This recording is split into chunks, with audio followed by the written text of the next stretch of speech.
నెల్లూరు స్టైల్‌లో కొరమీను చేపల పులుసు ఎలా చేయాలో చూద్దాం. కొరమీను చేపలను 1 కేజీ పైనే ఉంటాయి. తీసుకొని క్లీన్ చేసుకొని పెట్టుకున్నాను.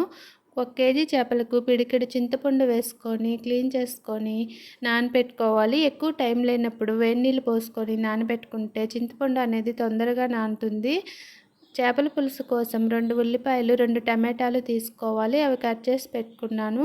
స్టవ్ మీద బాండీ పెట్టుకొని ఆయిల్ వేసుకొని ఆవాలు, జీలకర్ర, మెంతులు వేసుకోవాలి. అవి ఫ్రై అయిన తర్వాత ఉల్లిపాయ ముక్కలు, కరివేపాకు వేసుకొని ఉల్లిపాయ ముక్కలు ఫ్రై అయ్యేంత వరకు వేయించుకోవాలి.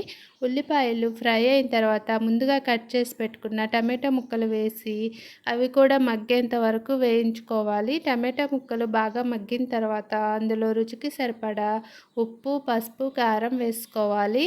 కారం అనేది కొంచెం ఎక్కువగానే పడుతుంది. పులుపు ఎక్కువైనప్పుడు ఉప్పు, కారం చూసుకొని వేసుకోవాలి. చింతపండును పులుసు తీసి అందులో వేసుకోవాలి. తేరుపట్టి వేసుకుంటే నలకలు అనేటివి రాకుండా ఉంటాయి. చింతపండు పులుసు పోసిన తర్వాత ఉప్పు, కారం చూసుకొని మళ్ళీ వేసుకోవచ్చు.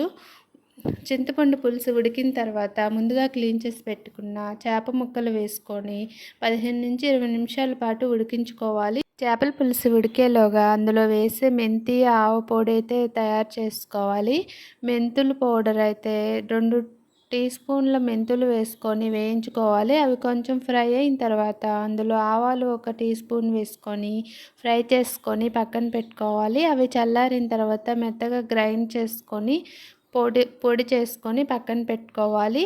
చేప 70% ఉడికిన తర్వాత అందులో మామిడికాయ ముక్కలు కూడా వేసుకొని 5 మినిట్స్ పాటు ఉడికించుకోవాలి. ముక్క ఉడికిన తర్వాత అందులో గ్రైండ్ చేసి పెట్టుకున్న పౌడర్ని వేసుకొని 5 మినిట్స్ పాటు మూత పెట్టుకొని ఉడికించుకొని స్టవ్ ఆఫ్ చేసుకోవాలి. చేపల పులుసుని ఎక్కువగా కలిపెట్టకూడదు.